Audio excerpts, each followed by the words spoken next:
जम्मू कश्मीर में कई जगह इंटरनेट सेवा बंद कर दी गई है। पूरे मणिपुर में अगले 5 दिनों के लिए इंटरनेट सेवाएं बंद कर दी गई हैं। इंटरनेट सेवाएं राज्य में बंद रही। हेलो दोस्तों, क्या आपको पता है कि भारत में 2024 में 84 बार इंटरनेट शटडाउन हुआ, जो दुनिया के किसी भी अन्य लोकतांत्रिक देश में सबसे ज़्यादा है। एक ऐसी ही रिपोर्ट इसी सोमवार को प्रकाशित हुई, जहां डिजिटल अधिकार संगठन एक्सेस नाउ के अनुसार भारत में पिछले साल 84 बार इंटरनेट एक्सेस बंद हुआ था या इंटरनेट शटडाउन हुआ था। इसमें यह बात अच्छी है कि इस बार भारत में 2023 से कम इंटरनेट शटडाउन हुआ, क्योंकि 2023 में 116 बार इंटरनेट शटडाउन हुआ था। दूसरा कि ये पिछले 6 सालों में पहली बार है कि भारत को दुनिया में सबसे अधिक इंटरनेट शटडाउन देखने वाले देश के रूप में नामित नहीं किया गया है, क्योंकि इस बार दुनिया में सबसे ज़्यादा बार इंटरनेट शटडाउन होने वाला देश म्यांमार है, जहां सैन्य जुंटा सरकार में 85 ऐसे ब्लैकआउट घटनाएं हुई, जो कि भारत में दर्ज किए गए 84 बार इंटरनेट शटडाउन से एक ज़्यादा है। इस वीडियो में आगे हम भारत में इंटरनेट शटडाउन से रिलेटेड कुछ इंपॉर्टेंट फैक्ट्स, जैसे कि उनके पीछे के कारणों को देखेंगे, उनके आर्थिक, सामाजिक एवं राजनीतिक प्रभाव को जानेंगे, दुनिया भर में इंटरनेट शटडाउन की स्थिति को भी देखेंगे। उसके साथ स्पेशली भारत में इंटरनेट शटडाउन से रिलेटेड वैधानिक प्रावधान, संवैधानिक प्रावधान या लीगल प्रावधान को भी जानने की कोशिश करेंगे। साथ ही सबसे इम्पॉर्टेंट एस्पेक्ट, इंटरनेट शटडाउन के समर्थन में तर्क या इसके महत्व और इंटरनेट शटडाउन से संबंधित मुद्दे और प्रमुख चिंताओं को भी एनालाइज करेंगे और जानने की कोशिश करेंगे कि इसका देश की सामाजिक, आर्थिक और राजनीतिक स्थिति पर क्या प्रभाव पड़ता है। क्या ये प्रावधान सरकार के लिए देश की कानून व्यवस्था और शांति को बनाए रखने के लिए एक रामबाण की तरह काम करते हैं, या फिर नागरिकों की आवाज़ को दबाने के लिए सरकार के पास ये एक बड़े हथियार की तरह हैं। आइए इन सभी पहलुओं को डिटेल्स में देखते हैं। इसमें अंत में हम ये भी देखेंगे कि एग्ज़ाम पॉइंट ऑफ व्यू से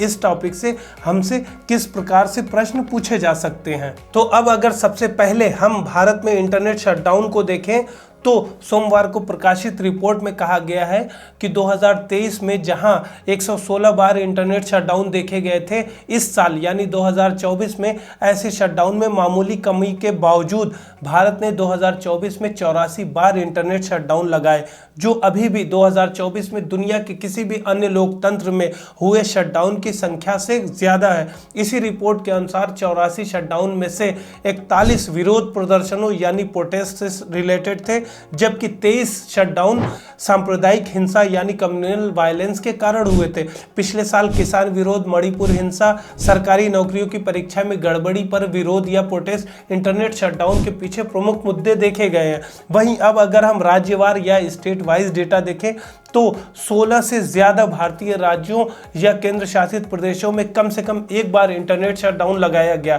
जहां मणिपुर में राज्य सरकार ने देश में सबसे ज़्यादा बार इंटरनेट शटडाउन लगाए, यानी वहां पर 21 बार लगाए गए। उसके बाद हरियाणा में 12 बार और जम्मू और कश्मीर में 12 बार इंटरनेट शटडाउन देखा गया। वहीं अगर और हम गहराई से डेटा को एनालाइज करें, तो सॉफ्टवेयर फ्रीडम लॉ सेंटर द्वारा एकत्र किए गए आंकड़ों को देखें, तो भारत सरकार ने 1 जनवरी 2014 से 31 दिसंबर 2023 के बीच कुल 780 बार इंटरनेट शटडाउन लगाए। भारत ने 2023 में 7000 घंटे से ज़्यादा इंटरनेट बंद किया और क्षेत्रीय रूप से जम्मू और कश्मीर में पिछले 12 सालों में सबसे ज़्यादा बार यानी 433 बार इंटरनेट शटडाउन हुआ। लेकिन 2023 में सबसे लंबा ब्लैकआउट मणिपुर में मई से दिसंबर तक एथनिक वायलेंस के बीच देखा गया। इसी रिपोर्ट के डेटा के अनुसार 2015 से 2022 के बीच 55,000 से ज़्यादा वेबसाइट्स ब्लॉक की गई। सेंसर की गई सामग्री का सबसे बड़ा हिस्सा इलेक्ट्रॉनिक्स और सूचना प्रौद्योगिकी मंत्रालय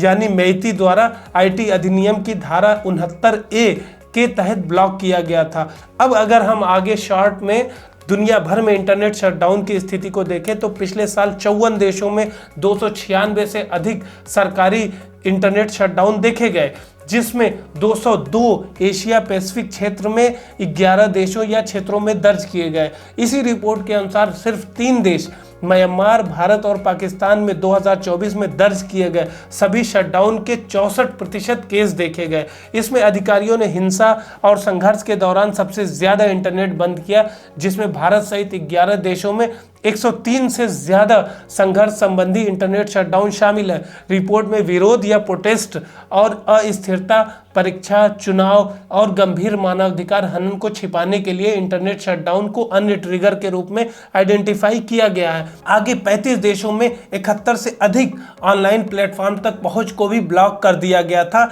जो कि 2023 में 25 देशों में किए गए 53 ब्लॉक से बहुत ज्यादा है। इसी रिपोर्ट के अनुसार एलोन मस्क का सोशल मीडिया प्लेटफॉर्म एक्स यानी ट्विटर 2024 में दुनिया भर में सबसे अधिक बार बैन होने वाला प्लेटफॉर्म था, जिसे 14 देशों में 24 बार ब्लॉक किया गया था। इसके बाद टिकटॉक को 10 देशों में 10 बार ब्लॉक किया गया है। अब अगर हम एग्जाम पॉइंट ऑफ व्यू से इंटरनेट शटडाउन से संबंधित वैधानिक या लीगल प्रावधान की बात करें तो भारतीय टेलीग्राफ अधिनियम 1885 की धारा 5 के भाग 2 को दूरसंचार सेवाओं के अस्थायी निलंबन, सार्वजनिक आपातकाल और सार्वजनिक सुरक्षा नियम 2017 के साथ अगर पढ़ा जाए तो संघ या राज्य के गृह सचिव को सार्वजनिक आपातकाल या सार्वजनिक सुरक्षा के मामले में किसी भी टेलीग्राफ सेवा को निलंबित या सस्पेंड करने के आदेश देने की अनुमति है, जिसमें इंटरनेट भी शामिल है, क्योंकि इंटरनेट भी कहीं ना कहीं कम्युनिकेशन का ही एक पार्ट है। इसी तरह के आदेश की समीक्षा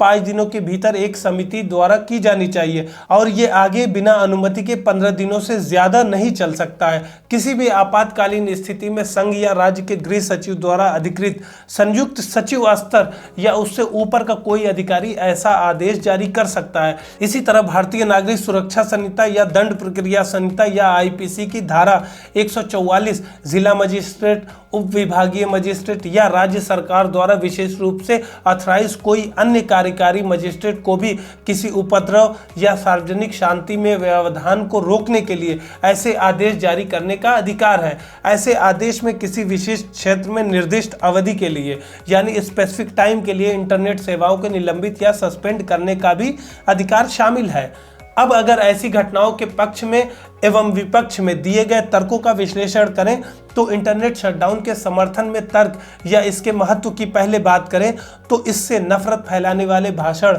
और फर्जी खबरों को फैलने से रोकने में मदद मिलती है, जो आगे हिंसा और दंगे भड़का सकती है। उदाहरण के लिए सरकार ने गणतंत्र दिवस पर किसानों के विरोध प्रदर्शन के बाद गलत सूचनाओं से निपटने और कानून व्यवस्था को बनाए रखने के लिए दिल्ली एनसीआर में इंटरनेट बंद करने की घोषणा की थी, जो कि आपने किसान प्रोटेस्ट के दौरान देखा था। इसी तरह इंटरनेट शटडाउन से सार्वजनिक व्यवस्था और सुरक्षा को बाधित करने वाले विरोध प्रदर्शनों के संगठन और लामबंदी को रोकने में भी मदद मिलती है। उदाहरण के लिए सरकार ने जब अनुच्छेद 370 के तहत कश्मीर में अधिकतर प्रावधानों को बंद किया था या निरस्त किया गया था, तो विरोधी गतिविधियों और अलगाववादी आंदोलन की गतिविधियों को रोकने के लिए कश्मीर और कई अन्य क्षेत्रों में इंटरनेट को कुछ समय के लिए बंद किया गया था। आगे इंटरनेट शटडाउन राष्ट्रीय सुरक्षा और संप्रभुता को बाहरी खतरों और साइबर हमलों से बचाने में भी मदद करता है। अब इसके अगर उदाहरण देखें तो सरकार ने किसी भी जासूसी या विघटनकारी प्रयासों को रोकने के लिए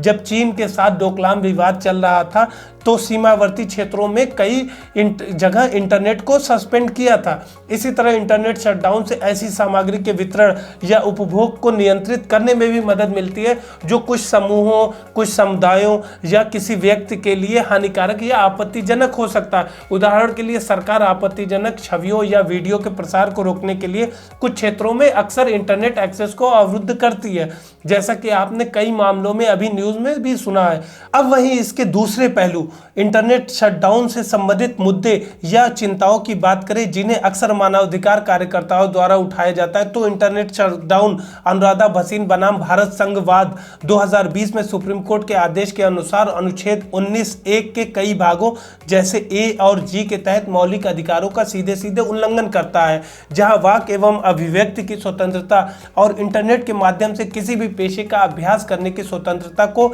अनुच्छेद 1 के ए और जी के तहत संवैधानिक संरक्षण प्राप्त है। आगे इंटरनेट शटडाउन सूचना के अधिकार का भी उल्लंघन करता है, जिसे राजनारायण बनाम उत्तर प्रदेश राज्य केस में 1975 में सर्वोच्च न्यायालय द्वारा अनुच्छेद 19 के तहत मौलिक अधिकार घोषित किया गया था, क्योंकि अगर इंटरनेट एक्सेस बंद हो जाता है तो सूचना प्राप्त करना कठिन हो जाता है। एक ऐसा ही पॉइंट एक इंपॉर्टेंट है जो कि अहम है। फहीमा शिरीन बनाम केरल राज्य मामले में केरल उच्च न्यायालय ने इंटरनेट के अधिकार को अनुच्छेद 21 के तहत जीवन के अधिकार के रूप रूप में मौलिक अधिकार घोषित किया था, जहां इंटरनेट शटडाउन सीधे सीधे इंटरनेट के अधिकार का उल्लंघन करता है। आगे इंटरनेट शटडाउन को अक्सर स्पष्ट कानूनी ढांचे या निगरानी तंत्र के बिना लागू किया जाता है, जिससे इंटरनेट एक्सेस पर मनमाने और असंगत प्रतिबंध लगाए जाते हैं। ऐसे में प्रॉपर जवाबदेही तंत्र की अनुपस्थिति अधिकारियों द्वारा शक्तियों के दुरुपयोग के जोखिम को भी बढ़ाती है, जो प्रभावित व्यक्तियों के लिए पर्याप्त औचित्य या सहारे के बिना इंटरनेट शटडाउन लागू कर सकते हैं। इसमें तात्कालिक सामाजिक और राजनीतिक प्रभावों से परे इंटरनेट शटडाउन के महत्वपूर्ण आर्थिक परिणाम भी होते हैं, जो कि जिस पहलू पर हम बहुत कम ध्यान देते हैं। इससे ऑनलाइन वाणिज्य, संचार और वित्तीय लेन देन में व्यवधान से व्यावसायिक संचालन बाधित होता है, आर्थिक विकास में बाधा आती है और इससे निवेश में भी बाधा आती है, जिससे अंततः हमारा लॉन्ग टर्म डेवलपमेंट या दीर्घकालिक विकास का उद्देश्य भी कमजोर हो जाता है। अगर टॉप 10 VPN की एक रिपोर्ट की माने तो इंटरनेट शटडाउन की वजह से भारत को 2023 के पहले 6 महीने में 2091 करोड़ का एस्टिमेटेड नुकसान हुआ था। एक ऐसा ही एस्पेक्ट ये भी है कि संचार नेटवर्क को बाधित करने से महत्वपूर्ण सेवाओं तक पहुंच में बाधा उत्पन्न करके और व्यक्ति को उनके समुदायों से अलग करके सामाजिक ताने बाने भी बाधित होते हैं। परिणाम स्वरूप सामाजिक सामंजस्य प्रभावित हो सकता है, क्योंकि लोग प्रभावी ढंग से एक दूसरे से जुड़ने, संगठित होने या जुटने में असमर्थ होते हैं, जिससे विरोधी भावनाओं को भड़काने में भी मदद मिलती है,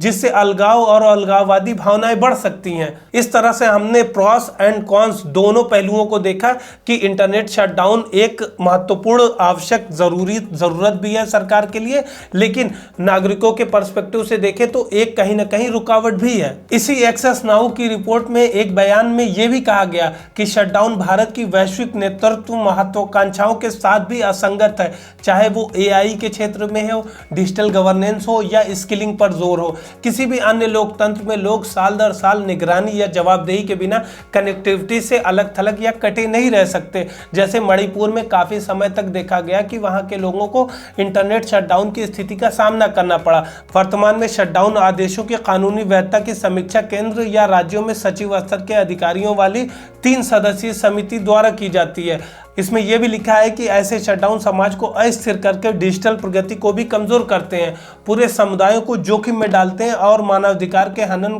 के लिए दंड से मुक्ति का एक आवरण भी अधिकारियों को प्रदान करते हैं। म्यांमार से लेकर पाकिस्तान तक के अधिकारी किसी दंड के डर के बिना लोगों को दुनिया के बाकी हिस्सों से अलग थलग कर रहे हैं, जो एशिया में बढ़ते डिजिटल अधिनायकवाद को दर्शाता है, ऐसा भी रिपोर्ट में कहा गया है। अब अगर हम UPSC exam point of view से देखें तो प्रीलिम्स में सीधे सीधे इंटरनेट शटडाउन से संबंधित संवैधानिक वैधानिक एस्पेक्ट पूछ सकता है, इससे रिलेटेड डेटा या रिपोर्ट्स के बारे में आ सकता है, लेकिन मेंस एग्जाम के लिए ये एक इंपॉर्टेंट टॉपिक है, जहां संवैधानिक या वैधानिक एस्पेक्ट के साथ साथ इसके सपोर्ट और अगेंस्ट में पॉइंट्स और उन्हें एलेबोरेट या जस्टिफाई करने को भी कहा जा सकता है, या इनका इम्पोर्टेंस और इससे रिलेटेड सोशियो इकोनॉमिक और पॉलिटिकल डायमेंशन को भी कनेक्ट करने को कह सकता है, और आपसे इसके बारे में सजेशन भी पूछा जा सकता है। इसलिए ऐसे मुद्दों पर आप सभी पहलुओं को कलेक्ट करें और उनको एलेबोरेटिव तरीके से